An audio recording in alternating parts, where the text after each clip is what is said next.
오늘의 10분 말씀. 마가복음 8장 1절로 13절입니다. 오늘 본문은 이방 땅에서 4,000명을 먹이시는 예수님의 이야기를 담고 있습니다. 이 이야기는 마가복음 6장 갈릴리 지역에서 유대인들 5,000명을 먹인 이야기와 연결이 됩니다. 예수님은 유대인들만의 하나님이 아닌 온 민족의 하나님됨을 드러내십니다.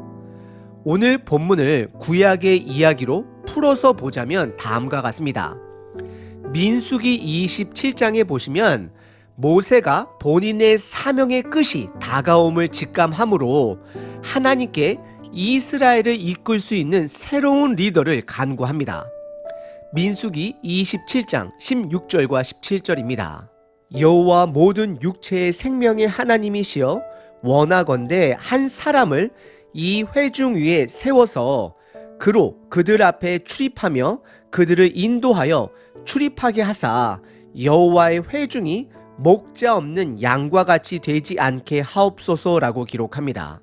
바로 이 부분이 성경에서 처음으로 목자 없는 양 같다라는 표현이 등장하는 부분입니다. 그래서 예수님은 마가복음 6장 5,000명을 바라보시며 그들을 향하여 목자 없는 양같이 여기시며 불쌍히 여기신 것입니다.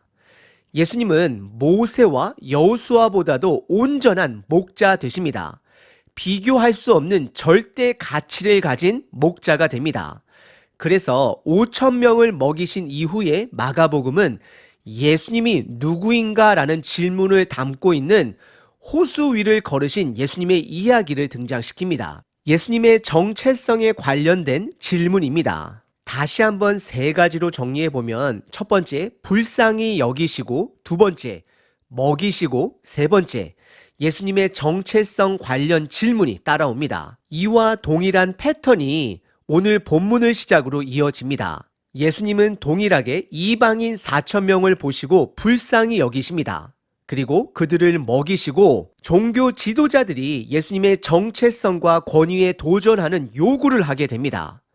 마가복음은 예수님이 온전한 목자 되심을 큰 그림을 통해 드러내고 있습니다. 그리고 유대인 5,000명을 먹이시고 12바구니가 가득 차게 남았다라는 것은 과거 광야에서 12지파를 먹이신 하나님께서 현재 그리고 미래에도 하나님이 선택한 이스라엘을 먹일 것을 말씀하는 것입니다. 그리고 오늘 본문 이방 땅에서 이방인 4,000명을 먹이신 이후에도 7바구니가 가득 차 남게 되는데 이것은 신명기 7장 1절 하나님께서 여호수아 시대 때에 가나안 땅에 들어가 반드시 몰아내야 하는 7 족속과 연결이 됩니다. 구약에서는 약속의 땅에 들어가 7 족속을 멸하라 명령하시지만 온전한 목자 되신 예수님은 인류의 모든 죄를 담당하심으로 모든 민족을 품으시는 예수님 되심을 드러내고 있는 것입니다.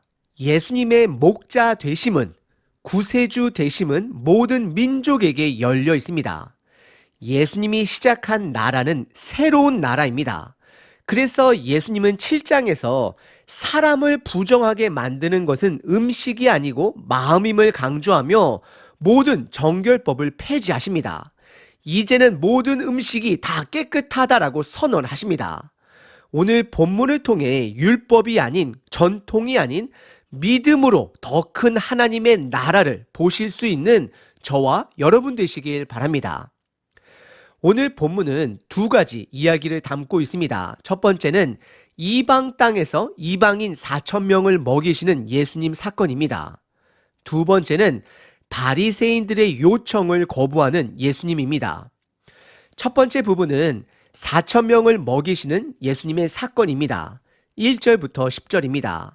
그 무렵에 또 큰 무리가 있어 먹을 것이 없는지라 예수께서 제자들을 불러 이르되 2절 내가 무리를 불쌍히 여기노라 그들이 나와 함께 있은지 이미 사흘이 지났으나 먹을 것이 없도다. 3절 만일 내가 그들을 굶겨 집으로 보내면 길에서 기진하리라 그 중에는 멀리서 온 사람들도 있느니라. 4절 제자들이 대답하되 이 광야 어디에서 떡을 얻어 이 사람들로 배부르게 할 수 있으리이까? 5절 예수께서 물으시되 너희에게 떡 몇 개가 있느냐? 이르시되 7이로소이다 하거늘. 6절 예수께서 무리를 명하여 땅에 앉게 하시고 떡 7개를 가지사 축사하시고 떼어 제자들에게 주어 나누어 주게 하시니 제자들이 무리에게 나누어 주더라. 7절 또 작은 생선 2마리가 있는지라 이에 축복하시고 명하사 이것도 나누어 주게 하시니. 8절 배불리 먹고 남은 조각 7광주리를 거두었으며. 9절 사람은 약 4,000명이었더라. 예수께서 그들을 흩어 보내시고. 10절 곧 제자들과 함께 배에 오르사 달마누다 지방으로 가시니라 라고 기록합니다. 1절의 시작이 그 무렵으로 라고 시작을 합니다. 이것은 예수님께서 이방인들이 거주하는 데가볼리 지역을 사역하고 있을 때를 말합니다.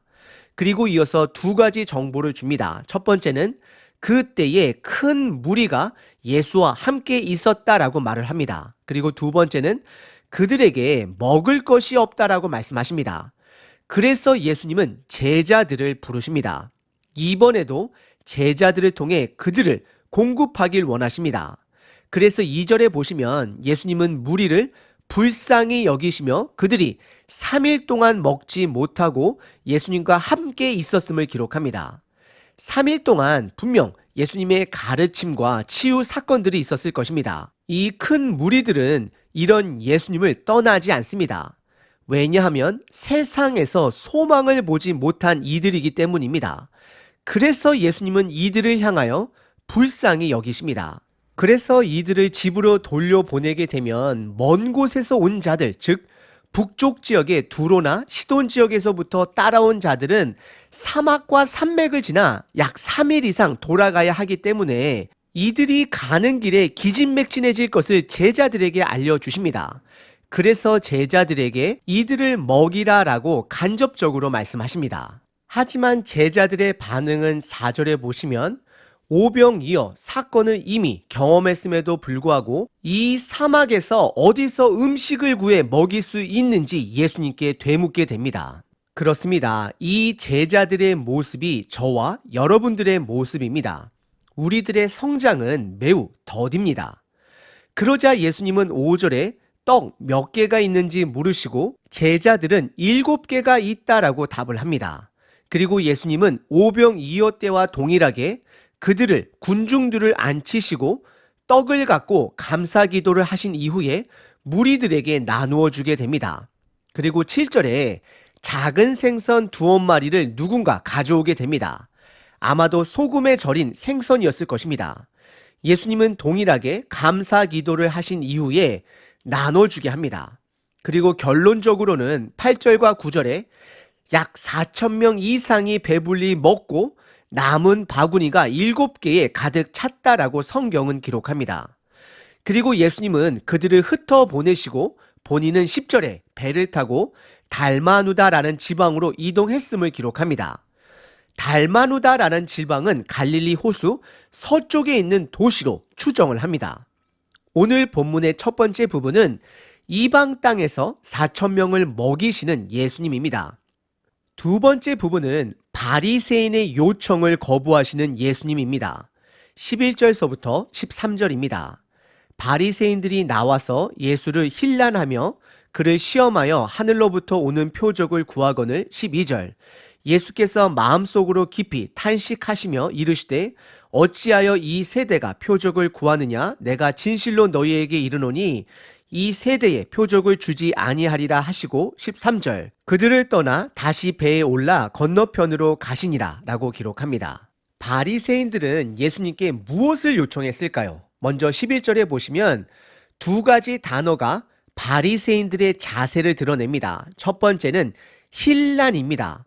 그들은 예수님을 힐난하기 위해, 즉 비난하기 위해 찾아왔습니다. 그리고 두 번째 단어는 시험입니다. 이들은 예수님을 테스트하기 위해서 하늘로부터 오는 표적을 추가적으로 구하게 됩니다. 요청하게 됩니다. 예수님의 정체성을 테스트하는 것이고 예수님의 권위를 시험하는 것입니다. 당신이 누구이기에 이런 기적을 행하는지 다른 표적을 구하는 것입니다. 그러자 예수님은 12절에 마음속으로 깊이 탄식하십니다. 그리고 이어서 어찌하여 이 세대가 표적을 구하느냐라고 물으시며 더 이상 표적을 보여주지 않겠다라고 답을 하십니다. 예수님은 이미 넘쳐나는 표적을 많은 사람들에게, 군중들에게, 종교 지도자들에게 보여주셨습니다. 마가복음에서만 살펴보더라도 피부병과 피 흘리는 부정한 병 걸린 사람들을 치유해 주시고 중풍병자를 향해서는 죄까지 용서할 수 있는 권위를 드러내셨고 2,000명의 귀신 들린 거라사 광인도 치유하셨고 유대인 5,000명도 먹이시고 이방 땅에서 4,000명도 먹이셨습니다. 이 모든 것을 지켜봤음에도 불구하고 바리새인들은 추가적 표적을 요구합니다. 이들은 육신의 눈으로 드러난 하나님의 나라를 보고도 믿지 못하는 영적 장님입니다. 그래서 예수님은 한탄해 하시며 왜 어찌 다른 표적을 구하는지 이들에게 묻습니다. 그래서 예수님은 이들에게 새로운 표적을 주지 않겠다 말씀하시며 이들의 요청을 거절하십니다. 그리고 13절에 다시 배에 오르시며 갈릴리 호수 건너편으로 이들을 떠나 이동하십니다. 오늘 본문의 두 번째 부분은 바리새인의 요청을 거부하는 예수님입니다. 오늘 본문은 두 가지 이야기를 담고 있습니다. 이방인 4,000명을 먹이신 이야기와 바리새인들의 추가 표적 요청을 거부하시는 예수님입니다. 오늘 본문에는 세 그룹이 등장합니다. 첫 번째는 4,000명의 이방인들입니다. 예수님은 이들을 불쌍히 여기셨습니다. 왜냐하면 로마 통치 아래서 소망을 찾지 못해 방황하는 양으로 보셨기 때문입니다. 그래서 예수님은 상징적으로 육신의 양식을 이들에게 공급해 주십니다. 그리고 두 번째 그룹은 바로 제자들입니다. 제자들은 오병이어 기적을 경험했음에도 불구하고 여전히 할 수 없는 것에만 집중합니다. 하나님의 나라가 아닌 세상에 할 수 없는 그들의 현실에만 집중합니다. 예수님의 권능을 보지 못합니다. 마가복음은 이들을 향하여 침묵합니다. 혹시 이 모습은 저와 여러분들의 모습은 아닌가요? 믿음으로 예수님을 바라보기보다는 여전히 불확실한 현실에만 마음을 빼앗겨 살아가고 있지는 않으신지요? 그리고 세 번째 그룹은 종교 지도자들입니다. 예수님은 이들을 향하여 깊은 탄식으로 바라보십니다. 그리고 이들의 요청을 거절하십니다. 왜냐하면 이들의 요청은 믿음 없는 표적만을 구하기 때문입니다. 믿음이 있을 때 하나님의 나라를 볼 수 있습니다. 믿음이 없으면 육신의 눈으로 볼 수 있는 수많은 표적이 드러났음에도 불구하고 그 나라를 보지 못하게 됩니다. 영적 장님이 됩니다. 저와 여러분들은 어떠하신가요? 이미 시작된 복음, 하나님의 나라를 볼 수 있으신가요? 그 나라는 유대인이든 이방인이든 모든 사람들에게 열려 있습니다. 다만 믿음으로만 그 나라를 볼 수 있는 것입니다. 오늘 하루 믿음으로 그 나라를 누리시는 저와 여러분 되시길 바랍니다.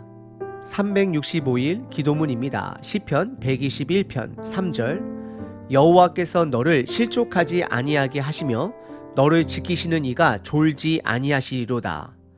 오늘도 나의 하루를 온전히 지키시는 아버지 감사합니다. 나의 모든 죄악을 사하시며 나를 구원하신 아버지를 찬양합니다. 오늘 하루도 믿음을 갖고 하나님의 나라를 경험하는 자 되게 하소서.